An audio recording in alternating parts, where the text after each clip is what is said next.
எளிய நடுத்தர மக்கள் பயன்படுத்தும் கேஸினை உயர் திட்ட ஒன்றிய அரசு மோடியே கண்டிக்கின்றோம் இந்திய கம்யூனிஸ்ட் கட்சி வன்மையாக கண்டிக்கின்றோம். கேஸ் எரிவாயு சிலிண்டர் விலை உயர்வு என்பது முழுக்க ஒன்றிய அரசின் பொறுப்பு. ஒரு போர்க்கால சூழலில் மக்கள் பாதிக்காமல் இருப்பதற்கு மாநில அரசுகளுக்கு கடமை இருக்கிறது. தமிழக முதல்வரும் அந்த கடமையை கடந்து செல்லவில்லை. ஆனால் ஒன்றிய அரசு தான் இதற்கு முழு பொறுப்பேற்க வேண்டும். உலகம் என்று வருகிறது அமெரிக்க ஏகாதிபத்தியம் இதற்கு பொறுப்பேற்க வேண்டும். வெனிசுலாவிலிருந்து நமக்கு எண்ணெய் வந்து கொண்டிருந்தது, அதை தடுத்தார்கள். ரஷ்யாவிலிருந்து எண்ணெய் கேஸ் எரிவாயு நமக்கு வந்தது, அதை தடுத்தார்கள்.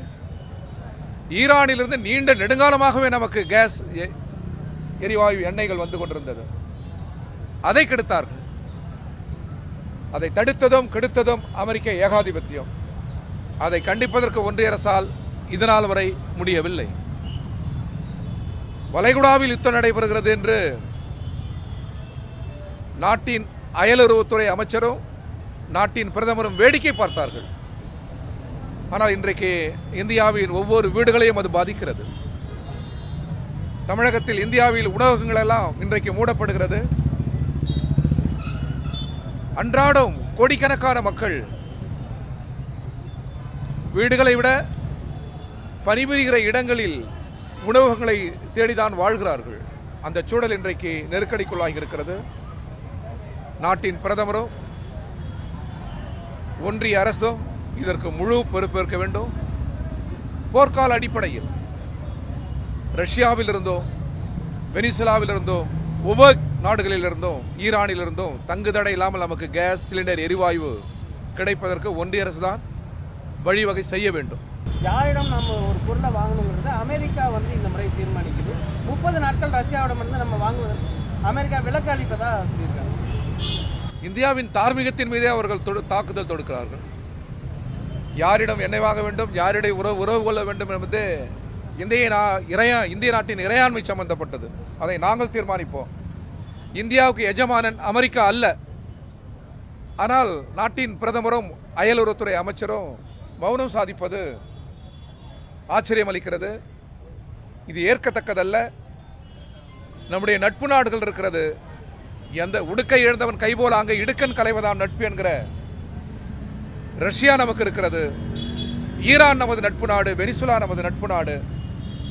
எனவே அமெரிக்காவின் தடையை மீறி அங்கே எண்ணெய் கேஸ் சிலிண்டர் எரிவாயுவை வாங்க வேண்டும். அதற்கு இந்தியாவின் குரல் ஓங்கி ஒலிக்க வேண்டும். முக்கியமா இந்தியாவில் ஒரு பிரச்சனை இருக்கு. நாளைய தினம் தேசிய ஜனநாயக பொதுக்கூட்டம் திருச்சியில் நடைபெற இருக்கு. பிரதமர் மோடி பங்கேற்க இருக்கிறாரு. இவ்வளவு விஷயங்கள் நாட்டில் பிரச்சனை நடக்கும் தருவாயில் அவர் கலந்து கொண்டிருக்கிறார். நாட்டின் பிரதமர் எப்பொழுதுமே அயலுறவு கொள்கை பற்றியோ போர் பற்றியோ இந்தியாவினுடைய வளர்ச்சிகளை பற்றியோ தமிழ்நாட்டிற்கு வந்தால் பேசுவதில்லை. அவருக்கு ஒரே குறி திமுக கூட்டணி. ஒரு பிரதமர் பேசக்கூடாத கருத்துக்களை தமிழ் மண்ணில் அவர் பேசுவார். தேர்ந்தெடுக்கப்பட்ட இந்த அரசை சட்டப்படி மதித்து பேசுகிற எந்த உரையாடலும் எந்த கருத்தும் அவர் உரையில் தொனிப்பதில்லை. கேஸ் தட்டுப்பாடு இருக்கிற நிலைமையிலே கேஸ் விலை அதிகமாக உயர்த்தியிருக்காரு. மகளிர் தினத்தன்னைக்கு உயர்த்தப்பட்டிருக்காரு. அது ஏற்றுக்கொள்ள முடியாதது. ஏற்கனவே கொடுத்த வாக்குறுதிக்கு புறம்பானது. கேஸ் சிலிண்டர் எரிவாயு என்பது அன்றாடம் வாழ்வியல் சம்பந்தப்பட்டது. நமது இல்லங்களின் வாழ்வோடு சம்பந்தப்பட்டது. அதன் மீது தொடுக்கிற தாக்குதல் என்பது, விலை உயர்வு என்பது நமது ஒவ்வொரு குடும்பங்களின் மீதும் தொடுக்கப்படுகிற தாக்குதல். இதை பாதுகாப்பதற்கான உரிய திட்டங்கள் அவரிடம் இல்லை, ஒன்றிய அரசிடம் இல்லை. நெருக்கடியான நேரங்களில் எதிர்க்கட்சிகளை கலந்தாலோசிக்கிற அந்த ஜனநாயக பண்பும் இல்லை. எனவேதான் இப்படி இது போன்ற போராட்டங்களில் குரல் எழுப்ப வேண்டிய அவசியம் ஏற்படுகிறது.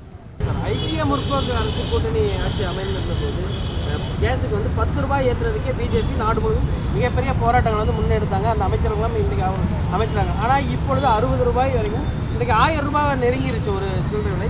ஆனால் பாஜக வந்து இன்னும் அதை மௌனம் காத்துட்டே இருக்காங்க. இதே கேள்வியை நான் பிரதமரிடம் முன்வைக்கிறோம். பிரதமர் அதற்கு பதில் சொல்வார் என்று எதிர்பார்க்கிறோம்.